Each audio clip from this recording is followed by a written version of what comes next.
Hello and welcome back to CM's channel, Simply CM. Simply CM sent me out to shop in an Asian store. And apparently that's just one of my favorite things to do, so I did it for her. Because I love the one I married, the Simply CM. But I'm telling you, it's not that simple. But anyway, here is what I bought for my Filipino wife. Let's see the haul, or whatever you call it. Here we go. So here is what I bought. I bought chili flakes, 700 grams for 60 Danish kroners. I actually think I got a kilo for that same price last time, but it lasts probably 1.5 years. Then I bought this one, and I bet you I will not eat even one of them chicken feet. Yes, you can see the nails. Fuck, really, I don't never gonna eat that. And then I bought this one. This one is actually yummy. It's soya with calamansi, this lemon-like juice, so it's already makes taste okay. And I also bought this variant. It's a value pack, and you know, I like value for money.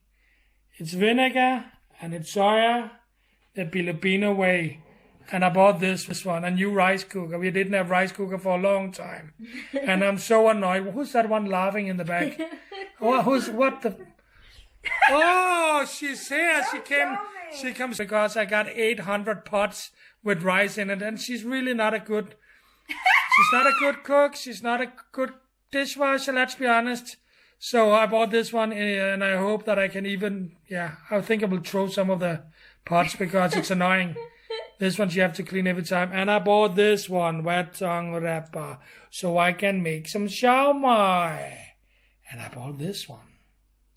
That's for yourself. Yes, that's a hair product. For your long curly hair. For my long, beautiful curly hair. Normally it's very good. So we will try that on later. Altogether, this is 450 Danish kroner, and of course, most of the money is on this one. How much is that? It's 175. Okay. But it's smaller than the one I've been seeing, and it's actually not that expensive here. So it's smaller. Normally they are way bigger, and then they don't work because there's too little rice for your consumption of rice. So that's it. That's my Asian store haul for today. Later. Bye-bye.